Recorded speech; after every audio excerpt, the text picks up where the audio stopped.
straight, controllers on the plate. We talk game worlds, old rules, new fights. Crits in the dark and theories all night. So lean in close, we got more to say. We're Logan and Brett here to brighten your day.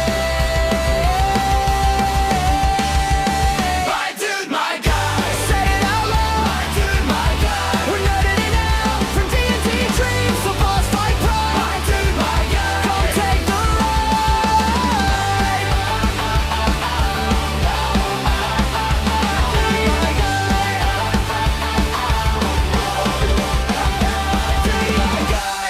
Hello everybody and welcome to My Dude, My guy. and as always I'm Brett here with my dude Logan, I am Logan here with my guy Brett. and this week we've got a pretty fun episode for you, haven't we, Logan? Yeah, we do. Also, real quickly, just a little fun fact, just because obviously listening to the jingle, when the lyrics were getting done for it, I did a typo. And it's very small. I wonder if anyone noticed. I hope you'll go back to listen to it, see if you noticed it. I double worded the word "to." So this is just a little filler thing. But if you just if you listen to it, it says Logan and Brett here to brighten your day. Logan and Brett here to brighten your day. And now that I've said it, if you really listen to it, you'll hear it. To brighten your day. And I just can't unhear it now. Like whenever I listen to it, I always like even sing it like to brighten your day. It sounds good though. It sounds right. It actually works, to be honest. I think it's like that on the full versions as well. I can't fully tell. It might very well be. Yeah, just could be dark for a hot second, just because I want to see the lyrics, just to see if they are. Don't remember, to be honest with you. Nope, I changed it when the full ones got done because I noticed it. Nice. But yeah, cool. Okay. Well, there we go. A nice little bit of trivia for you. For those that are... I guess we quiz you guys. Yeah, well, exactly. And for those that are massive fans of our jingle. Because it is catchy. It is. It really is. How many times do you listen to it a day, Logan? Well, obviously it's Suno. So I listen to it at the start before I listen to any of my other like D&D songs and stuff that I've done. So I'll always like start off with those, and then it's like, okay, now I'll crack on with my character songs. It just warms up nicely into it, so it's like, okay, cool. It's just but definitely you can't listen listen once a day at least. I don't think you can listen to it when you're depressed, though. It's too happy. Oh man, yeah. The energy's too high, isn't it? Yeah, you, like when you want to be sad, like for like a hot minute, when you don't want to try and be Batman, you just, yeah, that's right. Yeah, oh no, because we said that sadness is wanting to be Batman. I would never not want to be Batman, even if I was unhappy. I mean, he's not the happiest guy, so I guess it makes sense. It's kind of like what we were saying before, wasn't it?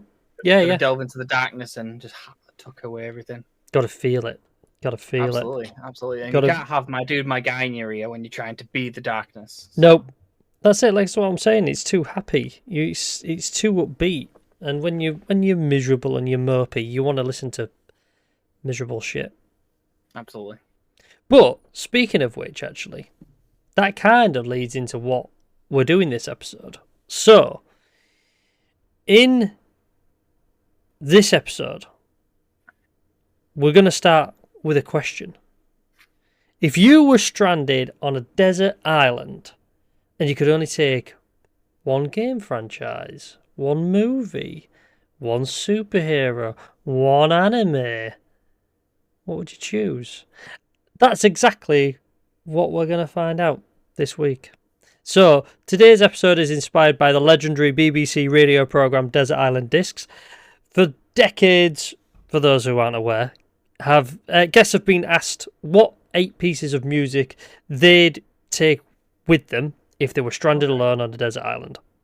It's a brilliant way of learning about someone through the sort of like the things that they just simply would choose to take and they feel like they couldn't live without. So it's a really good premise. It's been going for years and years and years, and it's really cool. Like some of the tracks that people pick, it's just like, oh yeah, fucking awesome. But basically, we're taking that idea and we're just fucking nerdifying it. So instead of music, Logan and I are taking it in turns, choosing the one thing we'd save and be stranded with on a desert island from different areas of pop culture. So whether it's games, comics, movies, TV, anime, or characters, once we've made our choice, everything else is gone forever. No going back. That's it. No loopholes, no changing our minds. Some of these decisions have been surprisingly difficult. Some have already They called. were hard, man. Yeah, it was hard. We don't know what each other have picked. It's complete. Some of them have actually gone against like initial favorites that I spoke about before because we've spoken about this is something that is not. It's like quite contradictory because it's not something that would be a favorite, but it's something that you just would want forever. Well, it's a change of perspective if you think that you're going to be stranded on a desert island. You know, it's like, okay, well, this is all I'm going to be able to digest for ever, basically. Yeah. So, you know, that's basically it. But yeah, we're not doing any of this. Oh well, you know, I'd be stuck with the whole library of Marvel's animated cartoons. No, it's one. You just don't get stupid. It'd be X-Men or it'd be Superman, Spider-Man. Fucking hell. Yeah, exactly. I agree. Exactly. Of course, by the end of this, anyone who wants to play along and they want to send in what they would pick, we would love to hear some of your suggestions.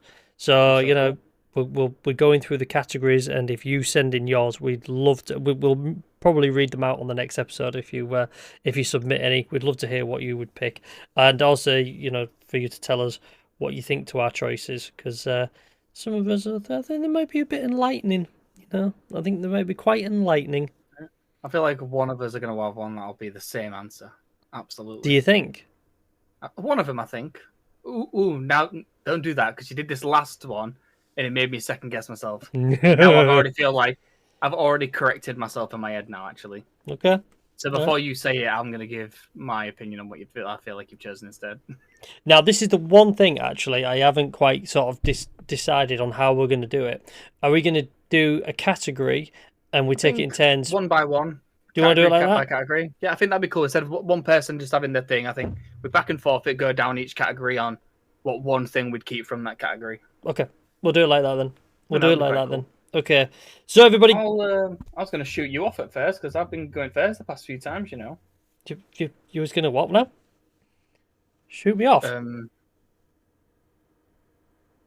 Anyway, everybody grab a drink and get comfortable, and let's. Not saying no. Dude, I'd never say no. Never. Right. So, okay. Cozy, guys. Yeah, let's get into it.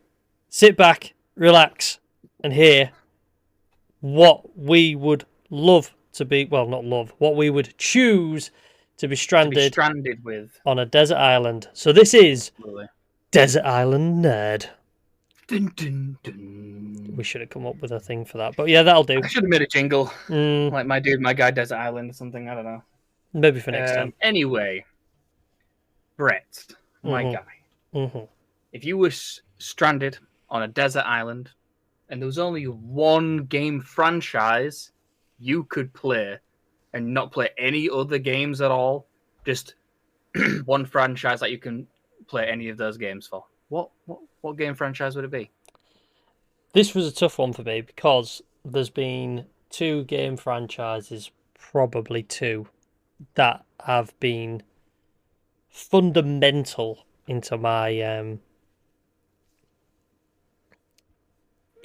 sort of like cultural fan obsession over franchises. I forget what they are, but I'm gonna. And it was difficult to choose between the two, and I can imagine it was tough for you. It was really tough. And one of them definitely I would have easier pick for me, but yeah, because the other one I can understand why though for you. Yeah, you know what I'm gonna choose. I know which two you get, and you know the two. Yeah, you know the two as well. You do. I know the two. I really don't know which one though, because that's tough. One of them's all over your arm, and the other one's all over your YouTube. You're right. You're fucking right as well. That's exactly the two. So, the choices were And I was really backwards and forwards with this, which is why I gave you the categories when I sort of narrowed it down. I was like, you're going to need as much time over this as I am. And I had it whittled down between The Legend of Zelda and Resident Evil. And ultimately, As soon as you did that, I already knew which two you were picking. Absolutely. what do you think I went for? So this is tough. I feel like Zelda holds a special place to you, but from what I'm seeing from your YouTube, when it comes to replayability, I'd probably say I feel like you would have chosen Resident Evil. You're absolutely right. Yeah.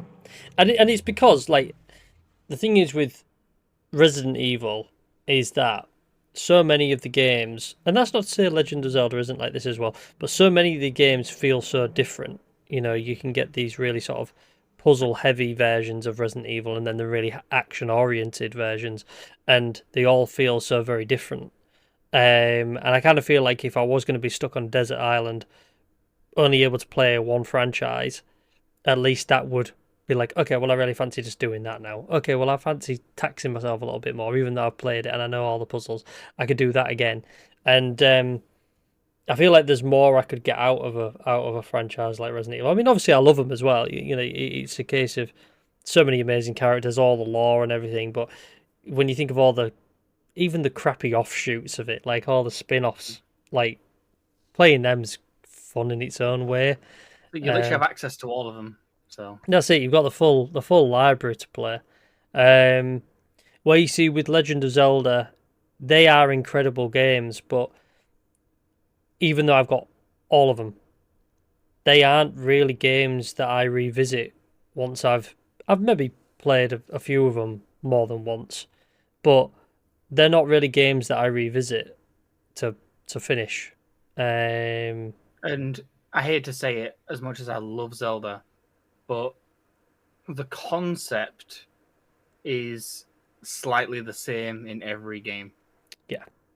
Yeah, exactly. You wake up from a long slumber or a shipwreck or whatever, and you adventure, you find a special sword, and you save the princess. That's it. The premise is overall the same. You know, I mean, the games like Breath of the Wild and Tears of the Kingdom have really elevated that into the amount of freedom that you have in those games. Oh, hell yeah.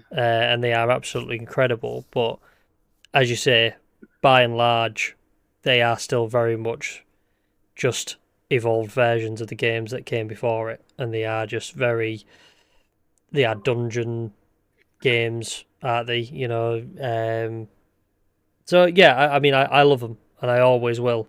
And as you say, I've got it all over my freaking arm for crying out loud, you know. And I wouldn't do that if I didn't love it. Absolutely. Ever since I was, really young, Legend of Zelda was like always up there. Always obsessed with the lore of every game. Yeah, I mean, I'm literally sat next to a full shelf of the stuff. If I get any more stuff, I don't even know where it's gonna go. I've got that much stuff. So yeah, it's, well, I say a full shelf. It's a full bookcase, is what I'm saying, from like the ceiling down to the ground. Oh, yeah. So yeah, but it would have to be Resident Evil. But again, because of, as you've seen, I'm playing them through them on our YouTube channel, and it's great replaying them all, because moving from one to the next is always like, there's still another learning curve. It's like, oh, well, what next? What have I got to learn next? Oh yeah, I remember that the zombies in this move differently, and the guns. What guns are in this? Oh yeah, I remember that the guns in this are, that one's shit, but that one's good. But in the next one, that one could be shit, and that one could be good instead. And yeah, it's just, there's just so much to love about Resident Evil, and the fact that they're still calling back to the very earliest releases in terms of story is just so cool. Like, after all this time, they haven't bothered to reboot it. They haven't, franchise that's like 30 years old, and they're still making sequels that harken back to the original is really fucking cool. So, yeah. it's just awesome. I love it. Absolutely love it. So that's what I'd pick. And Absolutely. I'd probably find I'd still even play only a handful of them in that franchise. But the fact that I know I could play all of the other crapper ones and shitter ones if I wanted to, then I could. And I've got plenty of fucking Fancy a bit of games. change in the middle of like the better ones, so you can kind of like build yourself back in and whatnot. Yeah, exactly. And the thing is as well, like each game has got its own like sub game inside it. You know, a lot of them have like a bonus game, like the mercenaries or the battle modes and things like that. And then so you could literally be playing those games for hours and hours and hours. Like even once you've beaten the campaign, and then all the unlockables to get. You know, oh, if I beat it within a certain time, I'll unlock that, and then you can get the fucking infinite rocket launcher, and then just playing that just for fun, just to blow everything up is awesome. So there's each game's just loaded with stuff, and it's ultimately why I had to go for it. You know, does it mean that I think Resident Evil is a better game than Legend of Zelda? No, it's just I'm going to be stuck on a fucking desert island, man. I gotta pick one. So what am I going to pick? Well, I'm going to pick that. So that's Considering there's like no talking either, so you feel like you just go insane. Yeah, that's it. I mean, like you're not going to be stuck there with anybody. You literally got your games. So okay, well at least I can just get lost in. Oh, well, until the next question's cast, anyway. Exactly. But first, you need to answer this question. I do. So mine was it was a bit difficult. I was stuck between like 3 different franchises, Okay. if I'm going to be honest. But I'll say what it was. I'll tell you the runner-ups, if you couldn't guess any. I don't know if I could, to be honest. I just play such a vast amount of games, and I have such a love for so many franchises of games. It was tough. But I think due to the volume of the games, how many there is, and just all down to the storytelling of the game too, I've got to go with God of War. I see, that seems so fucking obvious now you've said it. I can't believe I didn't even think of that. I was just, oh man, I was thinking about it. I was like, which one would be so replayable? But because from the new era and the older era, the game style's different as well. Yes. And not only that, it's just the character development in it as well. It's always a story that so draws you in every single time on every single one of his games that it's just I would happily just replay. There's some that aren't amazing but still good, but none of them are bad. So I'd happily just replay those till day's end, literally. Yeah. So I'd agree with that. So, and there's not really my runner-ups was going to be probably Spider-Man. I'd be able to play Miles, but I wouldn't play Miles much. Why? I'm not a fan of the hero Miles, and in this, it's like one. I don't think they put enough love into his game. Yeah, well, it wasn't a full release though, was it? It was. I feel like it should have been. It was like a 1.5. Yeah, it was bigger than a DLC, but not big enough to be a game. And I think if they'd released, But it's the same price as the fucking game. It was insane. it was a bit less though, wasn't it? I thought it was a bit less. Still 40 quid. I mean, it's still pricey, but when you think new release games are 60 these days. Yeah, but it's just because I remember Spider-Man 1, and I remember as soon as I new gamed it, I new game plus it. Then I new game plus it. Then I new game plus it. And something about the story for it just felt like it not tedious. Hmm. There were some things in it that was, but the side stuff you don't even have to do it. Spider-Man 2, I don't find it as replayable, but the story is still really good. The first one, without a doubt, has the best story because it's a direct focus on one character instead of this ping-ponging. Hmm. With the Miles one, it felt like they brushed over a lot of his story. Again, when the game's only got like 7 hours of story gameplay, that's really rushed compared to, well, I think it's like 20, 21 hours for Spider-Man 1. Yeah. And then it's like 25 for Spider-Man 2. I'm just like, I was like, there we go. I was like, and I've happily replayed Spider-Man 1 so many times. But whenever I think about it, the connection and the enjoyment of God of War probably beats it. because I've Well, replayed God of War 1 a lot and God yeah, of War 3 quite a lot as well. yeah.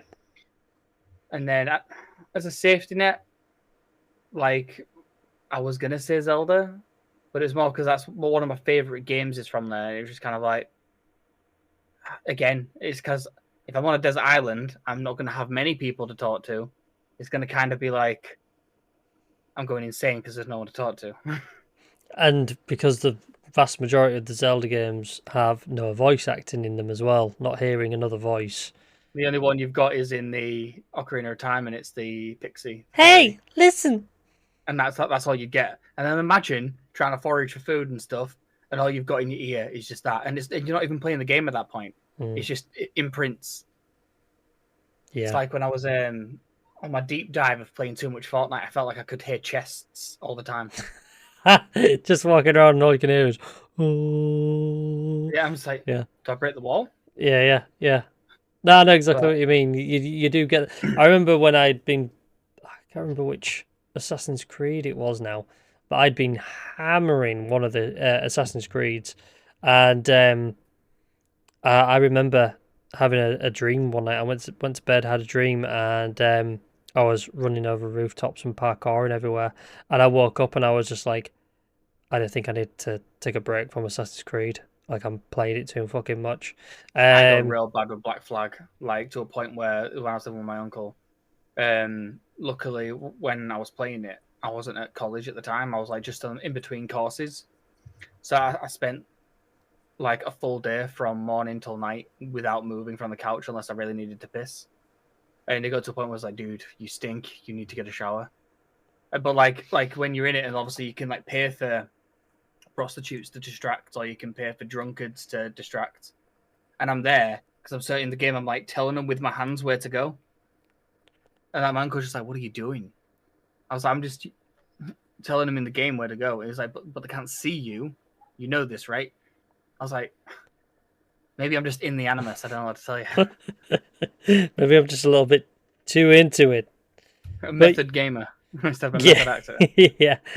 But no, I know what you're saying though, because when I was thinking back through my games, and like you said about Spider-Man, I started thinking about the Arkham games, and I was like, Arkham City is one of the best games I've ever played because it's probably the one game where you actually feel like you're Batman. The freedom that you've got in it and everything. The combat system in Batman is just fucking incredible. And I was very close to maybe putting that up there as one of my choices to be torn between. But then I was like, yeah, but to be fair, with the similar sort of thought as to what I was having about your Spider-Man choice that you picked, I was like, well, but they're still very much the similar sort of game. Like although they are different in their own respect, and one is an upgrade over the other, it's still very much the same, more of the same through each one. You've got Arkham Asylum. It's a rehash of the previous. Yeah. And it's just more or less more of the same, basically. Yeah, that's it. You get Arkham Asylum into City. And then Night is a bigger evolution over that. You've got Origins in there, which is great.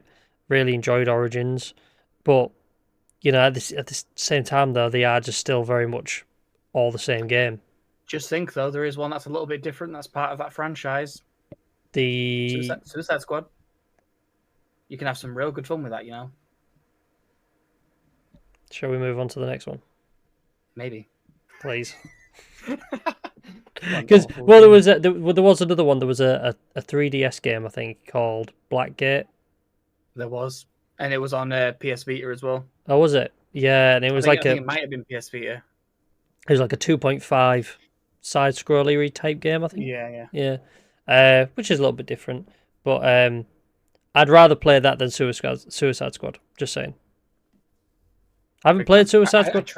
I tried Suicide Squad because the premise of it seemed pretty cool. The story seemed really cool. I enjoyed that, so I was like, I'll give it a try. Oh god, dude, the mechanics of the buttons, grim, man. Like the gameplay just felt so mismatched. I was watching clips online of just like the actual story. I'm like, this looks hella fun to play. And then it came to doing it, I was like, ugh, no thanks. No. Hard pass. It never appealed to me at all at any point. But yeah, Anyway, But God of War takes the throne. good choice. Kratos, my boy. Good choice, and I can see why. It's a good choice, that, to be fair. So yep. So I've got God of War, and you have Resident Evil. Mm-hmm. Round 2. Brett, as you're playing this game, and franchise, and you're alone for now. A plane comes by, and what superhero would you like to be stranded on this desert island with? So, when we make the decision, it's not with this sort of like, oh, well, I'd have Superman because then he could fly me off the island. Huh? No bullshit like that. You're stranded on the island. There's no escape. Imagine you're in a dome and there's no leaving. Yeah, can't get Desert away. island and dome. Yeah, that's it. So But this somehow these guys are just accessed. Ignore my interlude. there. Doesn't matter. So, But yeah, someone appears behind you. What hero would you want to be stranded? It's not favorite hero. It's what hero would you want to be stranded with? I would want to be stranded with Hawkeye. He'd be a great hunter. Exactly. Craven's a bad guy. Never mind. He's a bit of a dick. I was going to say, if you want the best one, he's Craven. Yeah, but he's not a Probably hero not. either. He's Oh no, that's what I mean. Yeah. So, yeah, I'd go with Hawkeye because I think Hawkeye's quite a down to earth dude.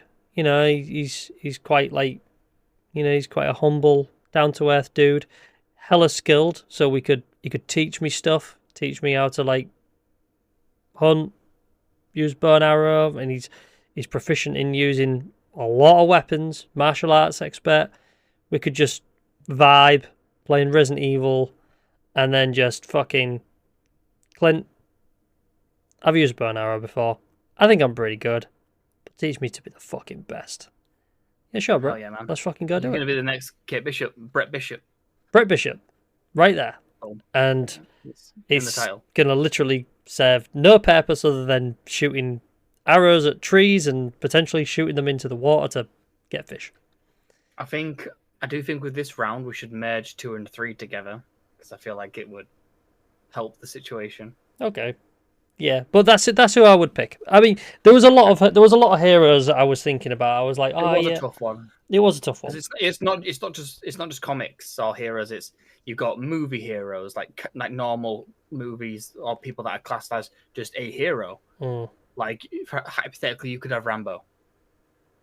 Can you imagine? You could have Terminator. Well, Yeah, I guess so. Yeah, I mean, I wouldn't want him. He'd be so boring. Oh yeah, it would. Jesus Christ. But what I mean is that obviously it's not all down to just superheroes, basically. Mm. But, But yeah, I think for me it was Hawkeye. I was thinking about things like Batman. I was like, yeah, but it'd be so fucking dull, wouldn't he? You know what I mean?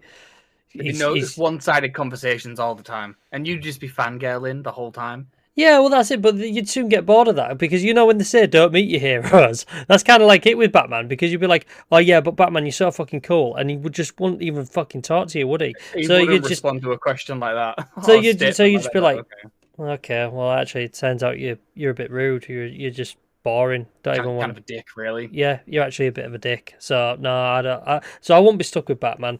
And then I was thinking about other heroes, like Cyclops is cool, but he's a bit straight laced, isn't he? He'd be constantly You there. want someone that you can maybe have a giggle with, like someone that you'd have to take life too seriously with. Yeah. You are stuck in a very serious situation. Last thing you want is more serious. Mm. And I can imagine that Hawkeye, Clint, he would be a bit sort of well, it is what it is. We're stuck in this shit situation. Let's just make the most of it. He's a pretty easygoing dude. I mean, he can be a bit of a hothead, and he's wound a bit tight from time to time. But generally speaking, he's a pretty down to earth, chill dude, and I think I'd get on well with him. That's a pretty good answer. I like that.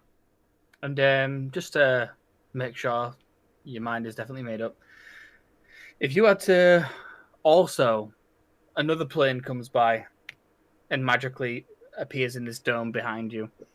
If you had to pick a villain to be stuck on this desert island with, also, who would you pick? Now, villain was much harder to There's pick. you and Hawkeye playing Resident Evil. Exactly. So this was much harder for me to pick, purely because, let's be honest, villains are usually a bit of a dick because It's tough. they're villains. You need to pick one that's almost going to be afraid of the good guy. Yeah, you know, or like someone you could like sort of generally reason with, have a good chat Almost with. I relate think. with Yeah. borderline. So I picked Magneto. Okay, that's yeah. I thought I respect that. for a start, he could teach me how to play chess because I've never learned how to play chess. So I was I'm like, very okay. middle at playing chess. You're sorry? I'm very middle at chess. Oh, yeah. Very middle. Yeah. That's an honesty. I'm not great. Never. It seems like a game I should be able to play. Charlotte says that all the time, but I've never learned how to play chess. So I was You like, do give well, off chess vibes. yeah, I know. I don't know how to play. So I'd be like, Mags, you need to teach me how to play chess, son. That's And not he'd bad probably, shout. he'd probably get a That's bit pretty offended good. at me calling him son, but I'd still call him son. Oh, Mags. Yeah, he probably won't like that either. But you know, But, hey, Mags, right? Mags, you know the whole chess thing that you and fucking Come on. Charles are always playing. Come on, let's play. Come on. Make a chessboard. Make a chessboard. Yeah, come on, Clint, get a chessboard out, son. So I'd He just makes one out of arrows. yeah, he knows what he's Scratches doing. it in the sand. Yeah, he knows. He knows. You know what? I can respect that choice. Because I think also, I think I wasn't sure about like anti-heroes if they were villains because they've still done villainous stuff. we did say villains. We did say villains, didn't we? We did. Oh God. But you see, for me, I was thinking, well, I think I could have some really good philosophical conversations with Magneto as well. I'd be like, look, your choices about and your views about humanity based on who you are, but also based on the experiences you went through as a child, don't you kind of feel like that's a little paradoxical? You know, it's a bit contradictory. And I'd like to really get into it with him. And I'm sure he'd say, you know, basically, you're a fucking idiot. You don't know what you're talking about. And he'd try and crush my skull with something. But I think I could get into some right good conversations with the guy. And we'd do it over chess, like gentlemen. I like that. That's pretty good. So yeah, I think Magneto. I think he'd, you know, for everything that he's been through, everything that he stood for, you know, his history with the X-Men on both good and bad terms. I think he'd have some real good stories. And when you just didn't want to, Is he an anti-hero because he's done some good? Nah, I mean, he'll always be classed. I mean, if you pull up a list of Marvel villains, And list of X-Men villains, Magneto will be on it. Yeah. X-Men villains, Marvel villains, Magneto's always rated right up there. I mean, in terms of X-Men villains, he's always number one, obviously. He's their main villain. But if you bring up a poll of best rated Marvel villains, I can guarantee you Magneto is top 5. Yeah. So he is classed as a villain. And yeah, okay, he sketched from time to time because of he's obviously got his interests of protecting mutants, and sometimes that is a bit of a grey area. But generally speaking, you know, he is a villain, isn't he? So I'd be just like, look, if I didn't feel like playing Resident Evil, I just wanted to chill, I didn't want to talk, I'd be like, look, Mags, come on, tell us a story. Tell us about the day. Is it just always got his helmet on, or we're talking like beginning of '97? Yeah, well, that's his choice, isn't it? If he wants to fucking have a metal helmet on underneath the baking the helmet sun. is purely just to keep Charles out. Yeah, And although we finally finished season 1, and it was very obvious the only reason he wears it is to keep Charles out. that was, and it's kind of contradicted itself in the X-Men 97 cartoon as well, because that whole thing of Magneto wearing a helmet to keep Charles out was created for the movies. Because the only character who wore a helmet to protect himself from psychic probes originally was Juggernaut. It's Juggernaut. There's his brother in it. Yeah. So, and he had the helmet as part of the armour, with the Juggernaut armour that he got, which is magical as well. That's from the Crimson Gem of Sitarak. He gets those powers. You'll know better than I will.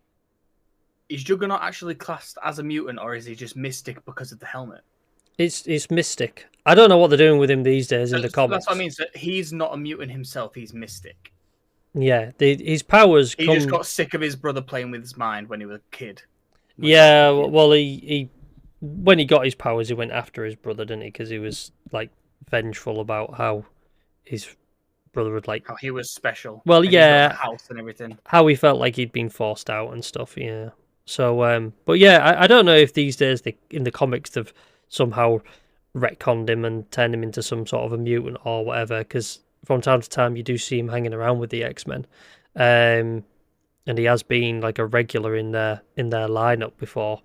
But the last time, well, I certainly remember in the Avengers versus X-Men storyline, it was still Mystic because Colossus had the Juggernaut armor, making him even Yeah, fucking. it became the unstoppable Colossus. Yeah, he fucking became a right beast. Buffed up his metal as well, didn't it? Yeah, exactly. So yeah, I don't know what they're doing with him these days, but yeah, Juggernaut is from the last I understood it, unless it's changed. He was human, mystic powers given to him by a gem. But yeah, the whole helmet thing for Magneto, they adapted that into the comics and everything after they did that with the movie. I think that was because they were trying to find a reason why he would go around with this helmet on. But the helmet's iconic. I thought the helmet was actually to make him fly.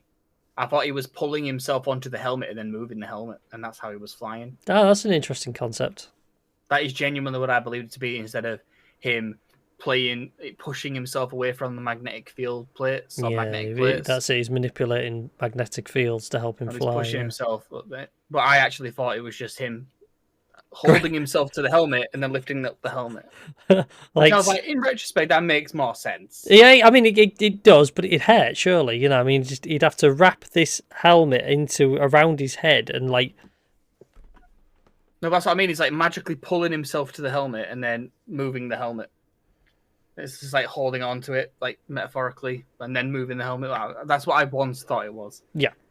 And until I realised it was just him being a chicken, being around Charles. Yeah. So I think that's in the film they wanted to give reason for the helmet because the helmet is so iconic against the character. They were like, okay, we need to sort of explain a reason for him to have this helmet, and then they were like, oh yeah, but Juggernaut wears a helmet, and that's to keep Charles out. Well, that would actually make sense that Magneto would want to do the same, and then they just did that. So, because in the original animated series, there's plenty of times Xavier has spoken with Magneto while he's still wearing the helmet. Yeah. But obviously, in X-Men '97, like he's not wearing it at all, and then he's like, oh shit. Xavier's back. Yeah. Well, puts it on instantly. I'm like, Jesus Christ. Well, it all goes tits up, doesn't it? After Genosha and everything, and then he comes back. We've finished season 1 now, so we're good. about to start watching season 2. So it was very nice. I've started to have some massive love for Nightcrawler. Oh, as I was watching it, Kira was like, I can't get Khan out of my head. Oh yeah. I was like, I can't lie. Nightcrawler is the main inspiration for Khan. For those, give you guys a bit of an insight as well. Yeah, Khan is an NPC in D&D that was a shifter. He could teleport. He had the model for him was literally. You're not gonna be able to see it very well, but for those OGs out there. Oh god. Oh, it's a shame it doesn't. I think you can tell it enough, a little bit. Yeah. But Legacy of Kain. The three fingers. We didn't have a name for him, did we? So we called him Khan. We initially said Kain. I was like, change that. Yeah. Because obviously he teleports and he helps you guys, and he spoke to you telepathically as well, just to make some something playful. And then he last session disintegrated. We'll breeze past that, and Brett, it's your turn. Shocking! Can't believe you did that. So so that would be my choices: Hawkeye and Magneto, and they're my reasons why. So anyhow, so same scenario, essentially. You're there, just playing God of War. That's chilling. It. Playing God of War. You're on God of War 3, and then all of a sudden you're like, that looks like a boat in the distance. What's that? Who the fuck's that? Who the fuck is that on there? And then as it gets closer and closer, you start to see, Oh my god. It's... What is Spider-Man doing here? What the fuck? It's Spider-Man on the fucking boat! Why has he come to see me, of all people? I mean, so he should. Why is he here? And now we can't leave, and he's come on a boat. That's wild. Unlucky A Pete. one-way boat, no more fuel in it. Unlucky Pete. That's what it is. It was just going with the waves. Hopefully, brought some rations and things out, of course. But yeah, it was tough. That was a tough choice. I was stuck between. I really wanted the childishness, and just like, but I was stuck between rather Goku or Spider-Man. Goku isn't serious enough. I think you'd do your head in after a while. I agree. As much as I have so much love for him, it would get to a point where I'm just like, can we please just have a normal conversation? And I kind of don't want to be your sparring buddy. Yeah. I'm like, you're going to lay me out. Like, you're going to breathe near me and I'm going to fall. Yeah. But the one good thing would be is training with Goku. If Krillin, an Earthling, can get to the level that he does, you know, I'd take some training from Goku. But Yeah. I didn't pick Goku. I picked Spider-Man. More for his intellect, his sense, his childlike in nature, and just someone that I could have two types of conversations with. Silly, stupid, bull conversations, exactly like this. We'd be talking about Desert Island while being on Desert Island. Yep. That's a Spider-Man conversation right there. Yeah. And then I'd be like, oh well. Then I start asking, how do your web shooters work? Oh, when you defeated this guy, I was like, how did you do that? And I'd just be geeking out, asking him questions. But again, I feel like he's one of those where he'd not egotistically, but he'd almost be excited to tell people how he's learned something. Yeah. And he's stuck on the island for a long time. It'd be up to him if he chose to let me know his identity. We're probably going to die there, so we might. So it'd also be nice to know Peter Parker too. So Be kind of weird if he just sort of like, I mean, he's going to the be whole hot. time just left his mask on. Left his mask on. You are crazy. He's just walking around dripping. That's it. Walking around Like, with dude, his that's gross, bro. shorts on, but he's got his mask He's cut on. him into shorts and a vest. And he's just shirtless with a mask on. I'm like, I'd be like, dude, it's don't starting... turn me. Yeah, that's it. I'd be like, this is starting to feel like some sort of weird kink. Take the mask off, I'm dude. like, I came to this island straight, and now And now I'm like, and now I'm questioning things. yeah. How old are you again? What's the B stand for in Peter B. Parker? The bomb boy. It's a bum boy. It's yeah. Hopefully. Hopefully it's Ben there because I'm not been his bottom. That's what B is for. That's what B's for. Bottom. Peter Bottom Parker. Bottom Parker. That makes him sound like the Dom, like he parks in bottoms. Yeah, it does. He's a bottom parker. He parks in. There's no way to fix that. I'm his sub. So there we go. All right, then. So turns out you're going to be the bottom, Logan. We're both gonna shoot webs. It's fine. While I'm playing God of War. Yeah, that's it. Oh man. Just Oh man. at least you can play while he's doing that. Yeah, I've just got to ignore the fact of what he's doing. I mean, I do think he'd be aggressive. Hopefully.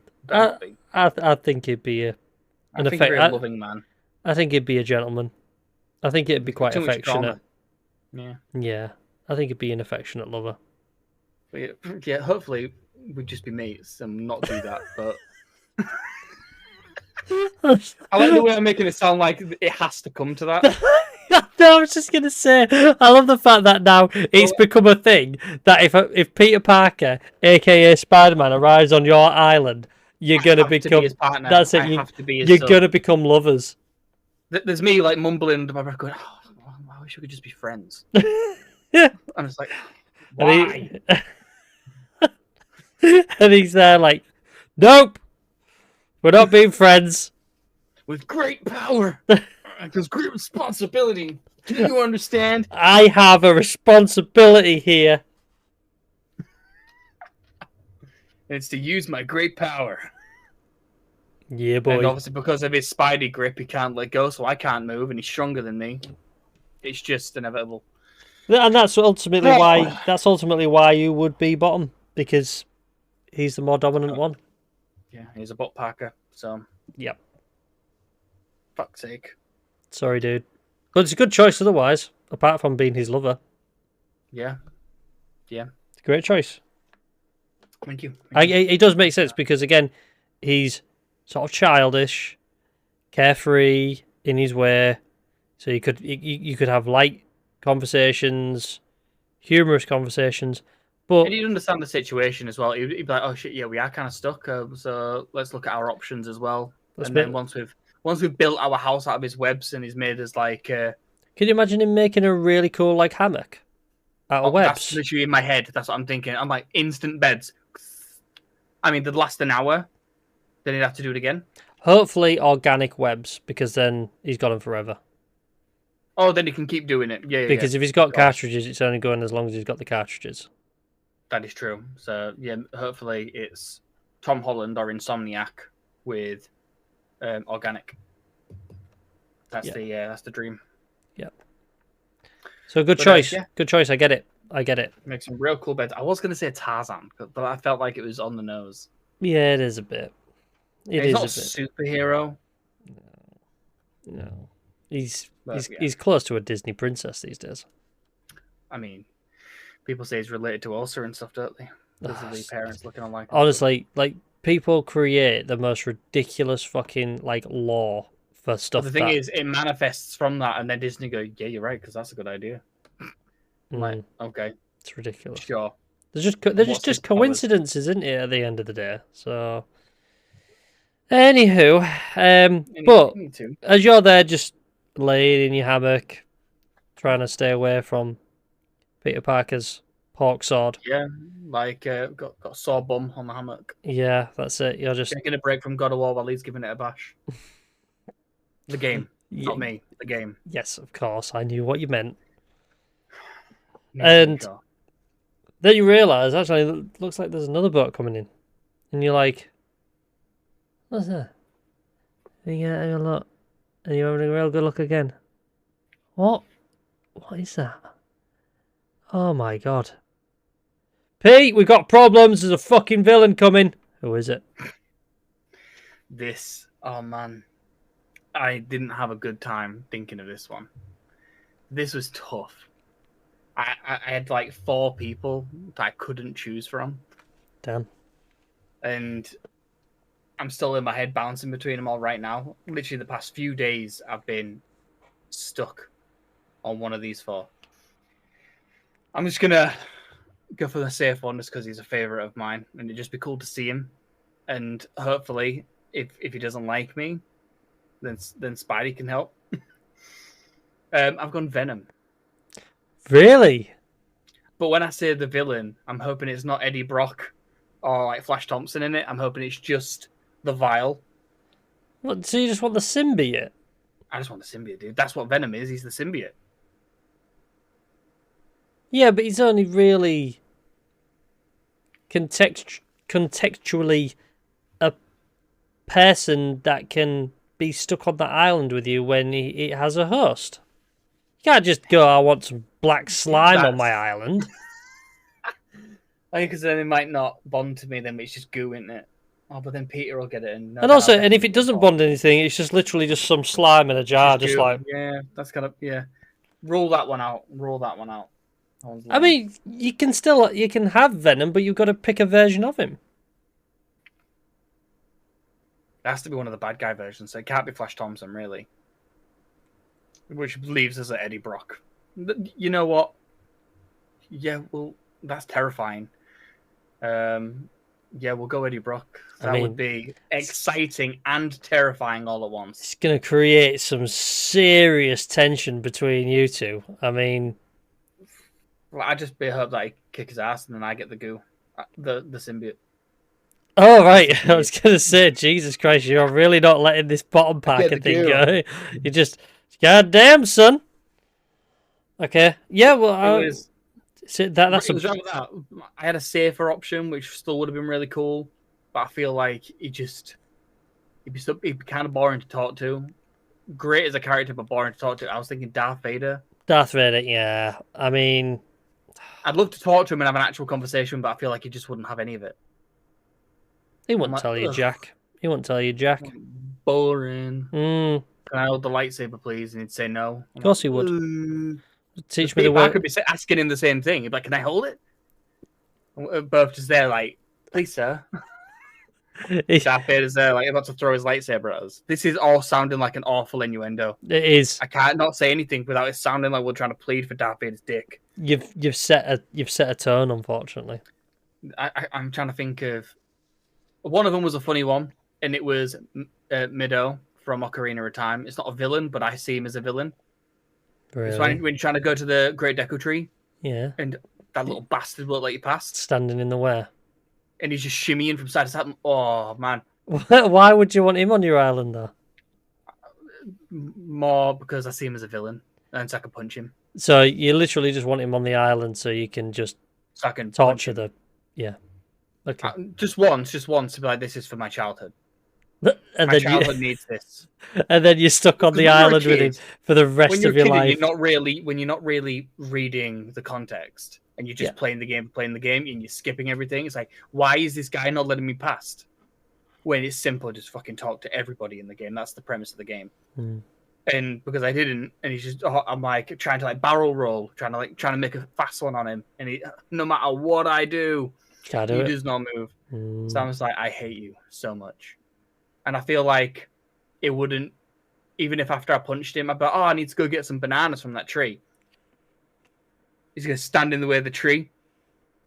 I'm like, Peter, man, if you don't sort this guy out, he's You know going what? to be meat. I'd make it very clear if he was on the island. I would just make it very clear right from the start where we fucking stand, and I'd floor him and go, get him away again, son. See what happens. Simple as you're simply here as a villain of me with a punching bag. Mm. So Well- he was one of them as well. Okay. However, And you went with Venom. Eddie did. Brock Venom. Eddie Brock Venom, which is scary. So what would you be doing with your time with Eddie Brock Venom on your island? Well, hopefully on first meet, I'd stand back and I'd purely see how emotions play out. I'd see if he's mad, if him and Spider are on fair ground, and like even if they keep battering each other and like things like slowly eventually just die down, I'm like, guys will be good. I've just cooked up Mido. He's not there. I've just fried some coconut. Fried coconut sounds delicious.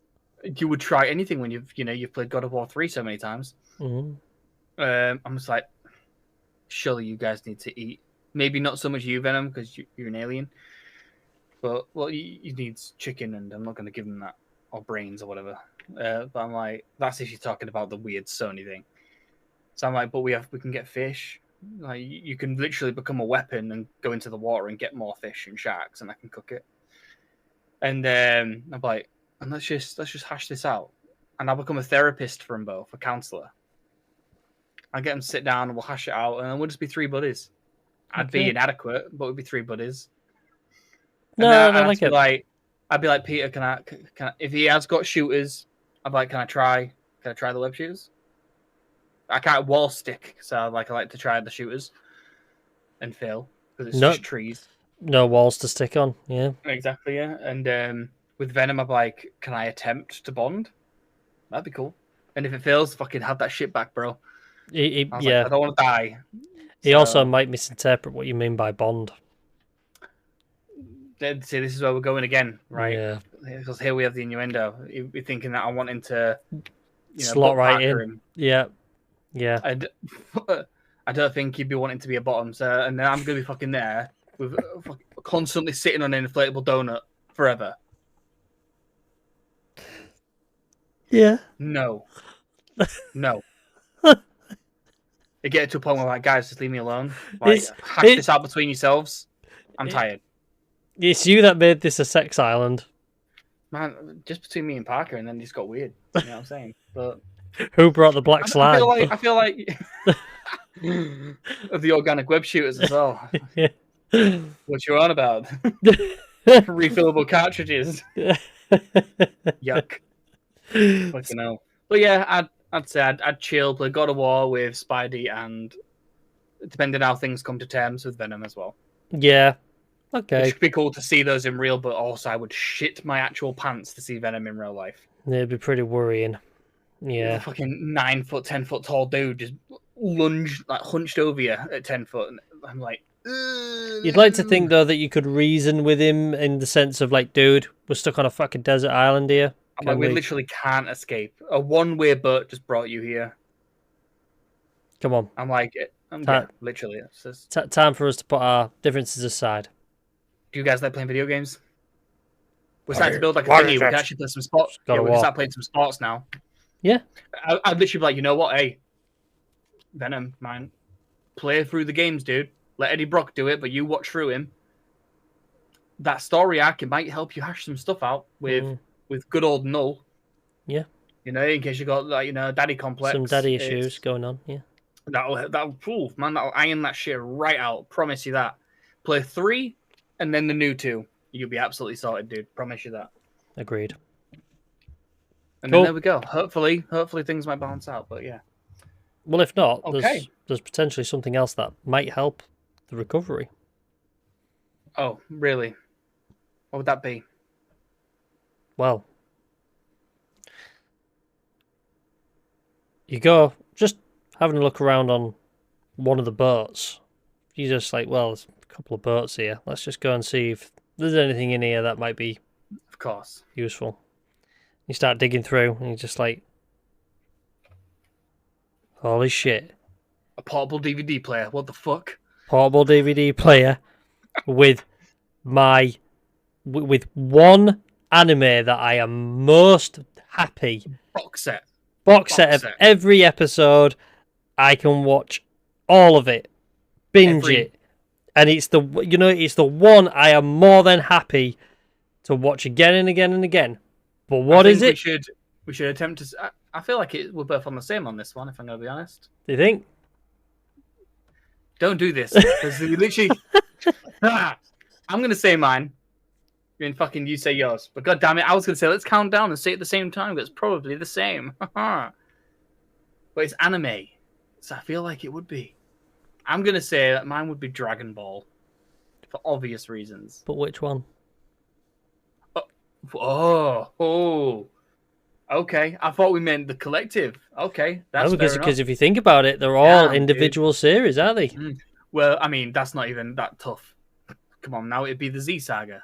It would be Z, wouldn't it? Just for Cell Saga, I would happily just have that. I mean, if you had to choose between all of them, you'd pick Z.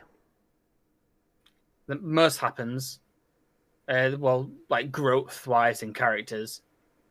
Super, it's just kind of like little upgrades consecutively. In the Z Saga, it's trauma, boom, character building. Yeah, it's just the best one. And my guys, holy shit, just seen this DVD. Peter, you've probably seen these, but we're gonna have a laugh with this. I was like, let's get it on, and I'll just show them Dragon Ball Z. What would yours be, unless it's the same? Full Metal Alchemist Brotherhood. Whoa. For a small part of me, I thought he was going to say X-Men, but I don't know if that was classed as an anime or not. It's just an animated show. Yeah, that's not an anime. I mean, they did do an X-Men anime, actually, but no. A Spider-Man anime, that was also rough. Yeah. No, I won't watch that. But Full Metal Alchemist Brotherhood, 100%. Okay. Because essentially it has ruined all anime for me. I've struggled to find anything that I can like as much as Full Metal Alchemist, which again is why it is on this arm, and it will continue to go onwards and upwards past that. But it's just incredible. There's barely a bad character in it. In fact, I'd be hard pressed to think of a bad character, actually. That's how good it is. You know, I mean, in Dragon Ball, there's always probably a character you can say, oh my god, what a fucking dick. I hate this character. Yeah. I could happily skip this character, yeah. But in Full Metal Alchemist, I think I'd be hard-pressed to pick one that is like that, because they are all good for their own reason. Every character serves its purpose. They aren't simple NPCs. You know, every character in it is in it for a reason, and their life matters. And the story is so sophisticated and complex, and it has everything. Shadowy conspiracies. It's fucking got incredible action. It's very political. It is just simply incredible. And I reckon if most people could get their heads around the fact that, or get past the fact that it's an anime, and just simply watch it as a show. I mean, okay, it's hard to get past the fact that it is an anime when it does its usual, very typically Japanese humor from time to time with the crazy animation and the all, and all that kind of stuff. But it is so fucking good. I mean, you need to watch it. If you watch it, I think it'll even change your mind about what your favorite anime is. I don't know, man. Dragon Ball is just some points. It's just senseless fun, battering, 100%. 100%. You know, I mean, I've been a Dragon Ball fan since. Oh, I would have been about, I'd say maybe 14 when it aired in the UK for the first time. So I'd say I was maybe about 14, and I was fucking obsessed with it, and I'm still in love with it now. You know, and since watching Full Metal Alchemist, I'm like, yeah, I'm still obsessed with Dragon Ball. I still absolutely fucking love it. But if we're talking about deep, complex storytelling with rich characters that you could watch over and over and over again and get something different from it every single time, it is 100% Full Metal Alchemist, and Hawkeye and Magneto would love it. I think it'd change Magneto's life. But the thing is, they are both very political people. So And that's I think you'd be onto something there. And I think Dragon Ball would work with me because Venom is growing. Eddie Brock he's like your school jock. I wouldn't really want to talk to Eddie Brock too much. And then you've got fucking, well, yeah, Spider-Man. I just love that shit. And then me, obviously. Yeah. It's a good choice for you to be stuck on a desert island, especially when you think you've got the company that you've got. I'd also think that I'd want to pick something that the people would also like. You're picking for your audience, aren't you? Well, for me and the people that I'd be sharing the island with as well. Yeah. So I just think that'd be a nice little giggle, and I could obviously geek out to them as well. And even if by chance they'd watched it, they'd also geek too, especially Spider-Man. I mean, Dragon Ball Z was definitely in there as one of my choices. Like, that was always one of my, like, when I was trying to decide. But I ultimately leaned into Full Metal Alchemist because, again, if I didn't want to watch something that was real rich with storytelling, most episodes still have an awesome fight sequence in them. Yeah. And they're really stylish, and the animation is beautiful. It is incredible. So, honestly, I'm going to say this to the camera because I'm going to tell people to go and watch it, regardless of whether or not you like Japanese animation, anime, or whatever. I assure you, just go and watch it with an open mind, and I promise you, you will walk away from it a changed person.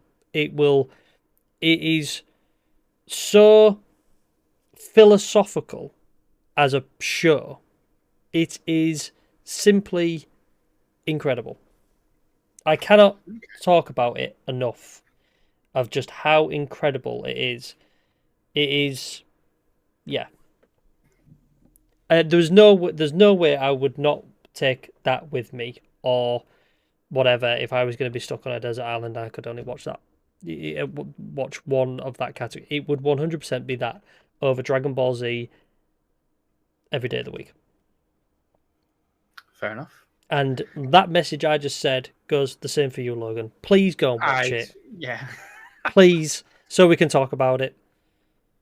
Just to talk about it. I'll have to give it a little dabble. I'll see it. Again, I've never tried it before, so I'll always try it once. It's not just so we can talk about it, it's because I genuinely think you'd like it as well. I mean, the characters in it, you'd love. You know, there's so many characters where I'm like, that's definitely a character that Logan would like. You know, it's fucking incredible. Honestly, please, just go watch it. Well, is that on like Crunchyroll and shit?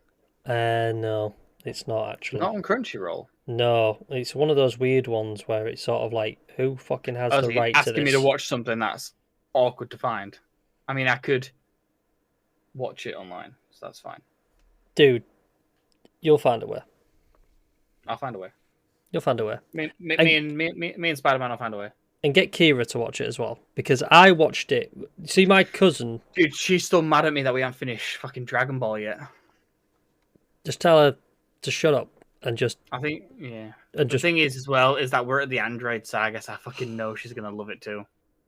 Okay, yeah, fair enough. You've got to finish that then, because the Just Android for saga. that saga, the Boo saga's it's okay, but come on, Androids into Right. Cell.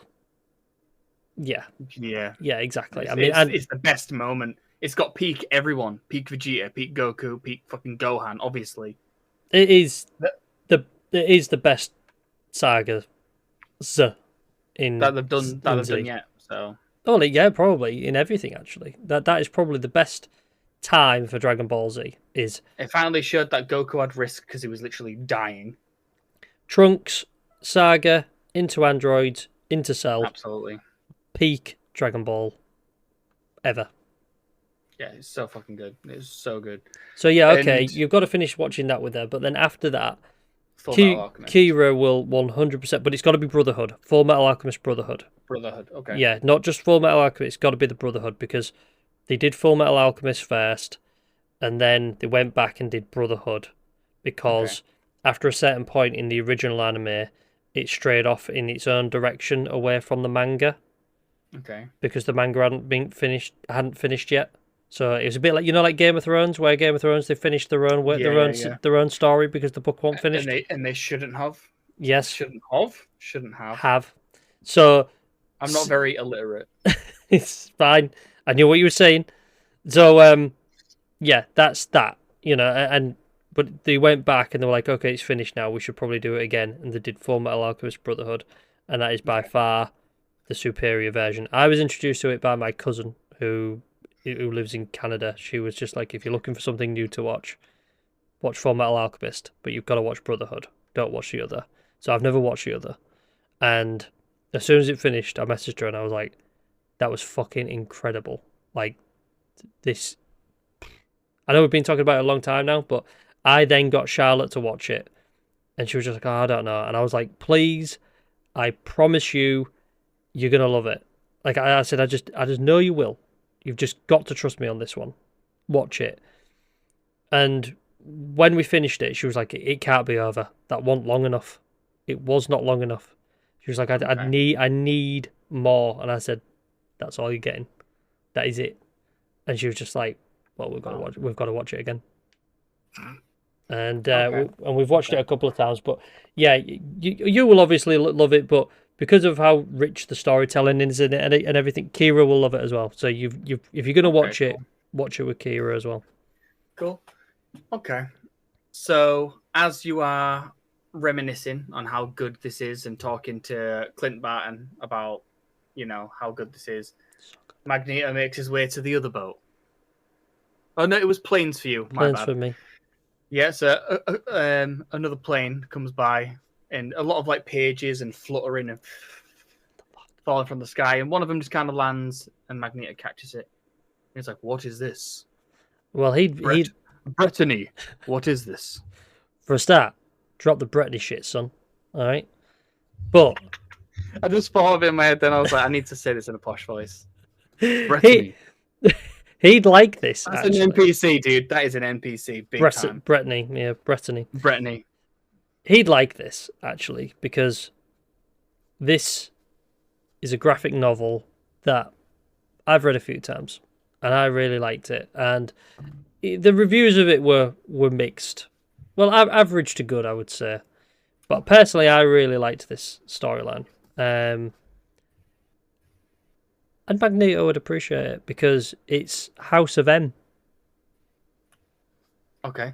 So he's more or less asking, why am I on a comic book? Yeah, he's like, why am I on a... Why he's going, Brittany, what is this? Why am I on this? Why am I holding a book with me on it? Yeah, because... What is the M for?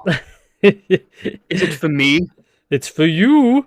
Yeah, I'd read House of M, because I thought House of M was a great crossover storyline centered around X-Men, but it brought in the wider Marvel universe. And I've read it a few times, and I thought it was great because it sort of showed you a good amount of well, how it starts is traumatic, obviously, because it's Wanda, Scarlet Witch, losing the shit, after kind of spoiler alert here. Should maybe people haven't read it. What if I say something and people haven't read it? Then just spoiler warn them that it's of the comic of House of M. Right, spoiler alert. I'm going to talk about some plot points of House of M. If you haven't read it and you want to read it, then skip forward, and I don't know how I'm going to signal to you that you can listen. But yeah, you're going to want to skip. Do this. Yeah, you're going to want to skip for a few minutes. So I think the storyline of House of M, how it starts, is very traumatic with the whole breakdown of Wanda and the fact that, like, killing Vision and Hawkeye and everything. I think it's absolutely fantastic that it just starts in such a traumatic way, but then everything goes into this like perfect world where everyone's happy and everyone's got what they want. But I think it's also quite a nice little insight into these characters' minds of like, what is it that they so desperately deep down really wanted that would make them happy? So like, okay. Logan was like, Wolverine was like the fucking head of S.H.I.E.L.D., and he was married to Mystique. Okay. And everyone's like got their dream life in a way.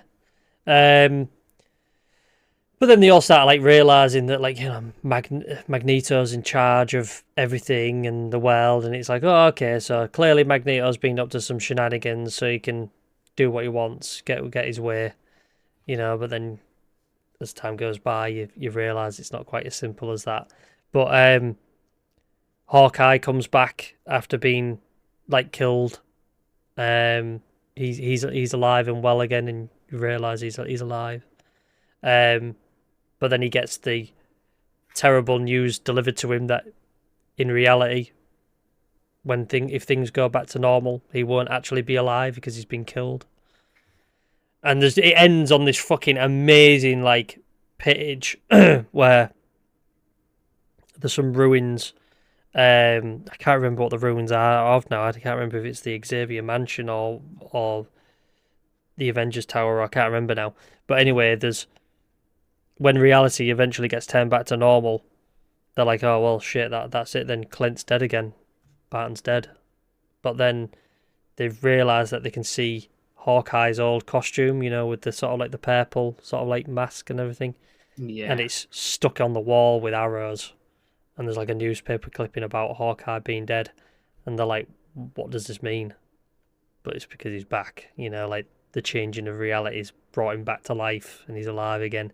And that's when he takes on the role of Ronin.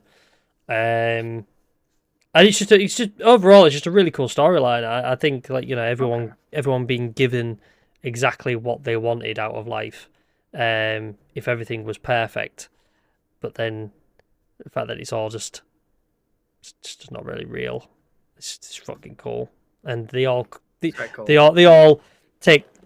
like sort of come together and they get their minds back and they realise they're in some sort of warped reality, and the X-Men with the Avengers and lots of others all have to come together to sort of like turn things back to normal. It's a great storyline. I fucking love it. It's great, and I've read it a good few times, and I think it's just dying for the MCU to bring it in. Something like that. Yeah, they need to bring that into a storyline somewhere down the line. They've had a breakdown with Wanda before. They can do it again.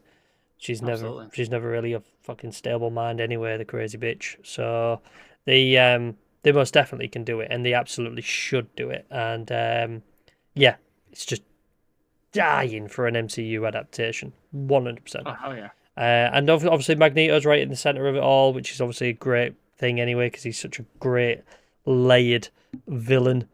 Yeah, it's fucking great. I'd happily read that over and over again. So if I was stuck on an island and I had to have one graphic novel or comic, it was a hard choice. I had many others on the list. Maximum Carnage was on there. That's a good one. Yeah, great one. Maximum Clonage as well, with the introduction of Scarlet Spider. The Clone Saga and everything. Oh, yeah, Ben Reilly. Yeah, that's it. He's my favourite version of Spider-Man. Peter Parker, always OG. I mean, to be fair, There they are. R2. Our boys. that actually was yours. It was. Or yours, guys, and Charlotte gave it to me. Did. And then there was a Venom one there. And then when I brought this one home, I was like, oh, rare. I was like, I'm going to have these two. There's going to be Venom and Spider-Man both on the wall. And then Array was like, but I want one. I was like, really? I was like, okay. You don't get to have one because they're daddies. God damn it. But I was like, but in my head, I'm just kind of like, oh, God. I was like, but it's kind of cool that she wants it. Yeah. Yeah, that's so I'm like, okay, pick one. That is kind of cool. So she looked at them both. She's like, I want Venom. I was like, okay. A 4-year-old with like a Venom like on a wall, like gruesome and all this like drool out of his mouth. I'm like, you weird child. That's pretty badass though. It's pretty awesome. It's pretty badass. Cool. But yeah, and I had some others. I mean, like Watchmen. I really like Watchmen. Watchmen's pretty cool. That's a great. Watchmen. Yeah, I don't know much of it, but basically, don't fuck with Dr. Manhattan for certain. And I love Rorschach. Rorschach as a character is just fucking awesome. So great characters in that. So Watchmen was on there. I don't have as vast as a comic library, and all mine I used to borrow off Tom, Kira's brother. So, but there's a few others, but yeah, I ultimately went for that.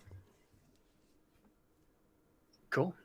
And as Venom is tearing through this fucking boat, he finds it. He's digging through wild. And he pulls I'm gonna snatch it off him before he rips it. That's what I'm gonna do. Pulls it out and he's like, "Watch this shit," and then you're just like, "Whoa!" And you're like, "Fucking whoa!" I was like, "This is a tale. This is a story to lo and behold of a legacy. This is the story of Old Man Logan we're talking about here." I knew you'd pick that. I knew it. It was tough, man. I had 3 before I delved into why it's Old Man Logan. I was stuck on 3. It was either going to be, I don't have the comic for Old Man Logan, not anymore, but it was going to be Back in Black, Deadpool. I wondered if that might be one of them. Yep. Because it's set just when Spider-Man rejects it, and it falls to Wade Wilson before it goes to Eddie Brock, and it explains why he becomes a bit more insane. Mm-hmm. So when he goes to Eddie Brock, it explains why he's so mentally unstable. Yep. And then that's why Venom, when he's Venom, is just chaos, because Venom struggles to fight with Wade Wilson's mind. Yep. So as a concept, it's beautiful, and it's set just after during the time of Secret Wars, like back in the one that's set in 1980 something, and it's set in that kind of timeline where Deadpool's going through his own Secret Wars. Yeah. So he's dibble dabbling and weaving and helping and things like that, but also doing his own shit, like Deadpool does. Mm-hmm. Wherever he can make a buck, basically, and obviously he finds this good old friend. Yeah. And they kind of work together and stuff. It's quite cool because they kind of binned the old Venom pull, which was a Hulk version, which is still massive. But yeah, I prefer the Back in Black one because it's a lot cleaner, the suit, and he has a lot of entanglements with brief moment with Daredevil. There's a nice moment with Black Cat and stuff like that. But going past it, it was going to be a different Deadpool one, where it was Deadpool kills the Marvel Universe. Yeah. Really enjoyed that one because he literally went into in-depth description of how he literally kills every single version of the Marvel Universe. That was a fairly recent one, wasn't it? Do I have it? I feel like I used to have it. That might be the book up there. One quick sec. Roger that. It's a thick boy. Just like me. And Deadpool kills the Marvel Universe, and it's just, for those that haven't, it's a pretty good fucking read, that's for certain. Nice. There's cool ones where there's a Guardians of the Galaxy one. This is just a different one now, where Flash Thompson gains the symbiote, and he joins the Guardians of the Galaxy, but Star-Lord is like the emperor of a planet. So Kitty Pryde is Star-Lord because she's his wife. So that one's a quite a cool one. And then they go to Clintar, obviously Planet Symbiote, where Null's there, and they take out Null because the symbiote's trying to drag him back because he senses something wrong. That one's a fun one. There's a zombie Deadpool one where he's the only one that can't turn into a zombie, but everybody else is a zombie. Right. Because his healing factor is just a little bit better than Wolverine's. Yeah. So like Wolverine struggling. You've got a few survivors like Punisher. Punisher like keeps getting pissed off at Deadpool, so he cuts them up into individual pieces and puts them in like locked safes, so he can't regenerate. But like honestly, he's my boy. Is Punisher. Punishers. If you read that one, dude, I've got both of them because it's in parts. They are a brutal read, really, really brutal reads. Yeah. Whereas like killing like kids and stuff like that. That's not the reason why it's a brutal read. Well, it is why it's brutal, but it's because they're zombie kids. Yeah. And things like that. But it's just like how he kills Hulk is just absolutely wild. It's just crazy. But Old Man Logan. Just how it comes to his end, and it just feels like a chef kiss almost, and it's just trying to have his final moments of just trying to do what is good. Like, and he's literally on deathbed, and you get Old Man Hawkeye in there too, which is also a good read actually. When they did the book for Old Man Hawkeye, which is like the prequel. I've got that down there as well. I've got Old Man Logan and Old Man Hawkeye. Does it make sense how Logan is old and Hawkeye is old?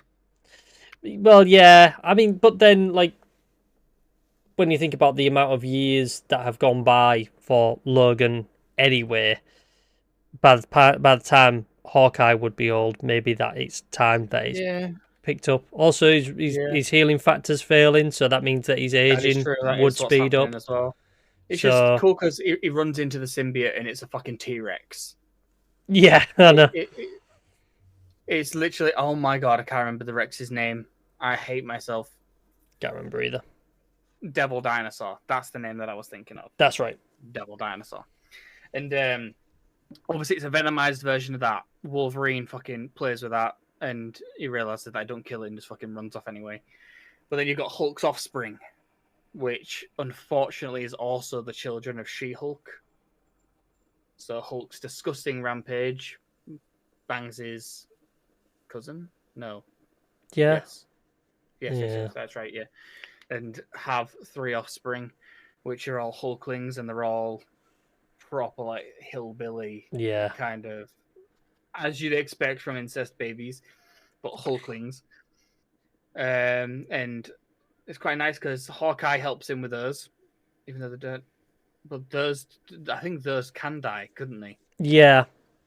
They seem to get dispatched easier, don't they? Yeah, absolutely. And and then just obviously throughout of it, whatever the main part of chaos was, obviously, as Logan brings his way to the end, he just kind of lets time take its toll on him as he like says goodbye on a beautiful view and stuff. And in all honesty, it leads. I don't know if do you know the comic that's actually set directly after that? It's a very humorous comic that doesn't quite fit the bill, but it's beautiful. No, I don't think I do. So there used to be some comic stories called The Good, the Bad, and the Ugly. Which was Wolverine, Captain America, and Deadpool. All right. All veterans of war. All being subject to scientific experiment. Is the only reason Captain America respects Deadpool is because he understands that not everyone can always be okay when they're going through procedures. Yeah. That's why he respects, like, you know, he can appreciate, like, he's trying to do good. So therefore he'll just give him his space, and if he stepped over the line, he'll tell him he's over the line. That's Cap. Yeah. But just directly afterwards, you've got Old Man Cap, who has like a cane. And you've got like Deadpool, which is still quite youthful because again his healing factor is incredible because he doesn't have the adamantium, so he's just all in good health still. And there's moments where he's like piggybacking Captain America into these fights and stuff.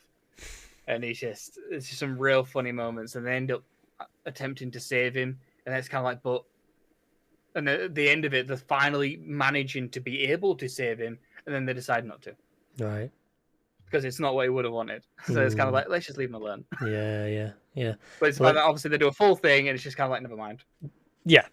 It's a really beautiful, fun read. Yeah. And going from how dark Old Man Logan is a nice, beautiful thing for that. Yeah. Well, I mean, the Old Man Logan managed to find his way into the mainstream sort of like comic of X-Men at one point, and that was just weird. It's just like he really kind of took away from the from the story and the meaning of what Old Man Logan as a story is. It's just like, yeah, but it's not. Old Man Logan isn't about the character, it's more about the meaning of the character, and I really didn't like it when they sort of brought Old Man Logan into the X-Men story, into the X-Men stories, the mainstream stories, and in the present sort of time. I was just like, this isn't the point. It's not. Old Man Logan isn't so great because it's an old version of Wolverine. It's about bringing his story to an end. That's what makes it such a good story. And I just kind of felt like they really missed the point with it. But I don't think I was the only one who had that complaint about that, really. So, yeah, but anyway, but yeah, it's a great book, and I love the world that it really sort of created for itself. Absolutely. Like it created like a Savage Land, really, didn't it? Yeah, it was sort of like Marvel meets Mad Max, wasn't it? Really, That's what it became. Yeah, and I really sort of liked that.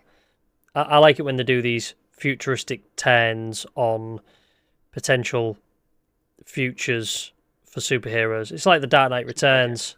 Yeah. And you get the Dark Knight Returns. It's like what would become of Bruce Wayne when he's old and he's given up Batman and this desire to become Batman again, even though he's past it. And then Superman basically being the government's, workhorse, does everything for him. And then how would them two eventually clash, as they ultimately would. And DC. That's what Sorry, carry on. I was just going to say, DC really loved this idea of vigilantes, superheroes being outlawed. And I always love that as a concept as well. I think that. Oh yeah. That is a brilliant concept. The idea of what would superheroes do if they weren't allowed to do what it is that they do. And I really love that concept. I think it's brilliant. The funny thing is that even in the comics, they're constantly getting told not to do it, but they still do it anyway. But, yeah. But Old Man Logan would definitely be the only comic book to survive that I would keep and just be like, "I've got Spidey. You'd fucking love this." Yeah. Well, yeah, that's what I'd keep. No, that'd be my desert island. God of War, Spidey, Venom, and Dragon Ball, of course, and Old Man Logan. And mine would be Resident Evil, Hawkeye, Magneto, watching Full Metal Alchemist, Brotherhood, and reading House of M until our end of days. Literally till days end, and you just have Eddie Brock and Venom just out surviving us. Yeah, it's beautiful. Yeah, blissful. But that brings us to an end of our Desert Island Nerd episode, should I say? And Nerd. And I hope you've all enjoyed this one. If you have 5 that you'd like to pick and tell us what your favourite, your chosen Desert Island game franchise, superhero, villain, anime, and comic/graphic novel would be, just drop it in a comment or... Also, if you haven't watched an anime, you can slightly alter your question, and we will allow animated show. Okay, yeah, go on then. Yeah, because just for those that maybe aren't as geeky, still enjoy it. A good cartoon. You've still got Ben 10. Yeah, Ben 10's a great cartoon. Classic Ben 10, anyway. Well, everyone had a favourite cartoon when they were growing up, so exactly, just that. Just say cartoon, animated show, whatever. Yeah, we won't restrict it to anime because we understand anime is not for everyone. So go on then. But yeah, everything else is not getting changed. So no, you have to pick those and just let us know what you think. And let us know what you think to our choices. If you think our choices were pretty good, we'd like to know. Yes. But in the meantime, I think it's time to bring this to an end. Indeed. We won't prolong it too much because that's what we have fucking.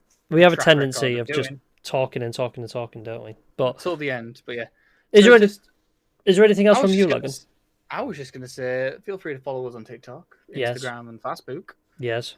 And also subscribe, or if you have any interest in Resident Evil or anything of extraordinary, what's the word that I'm looking for? Supernatural and paranormal There tendencies. we go. Then please go to Minigrim on YouTube. Yes, I'd like that.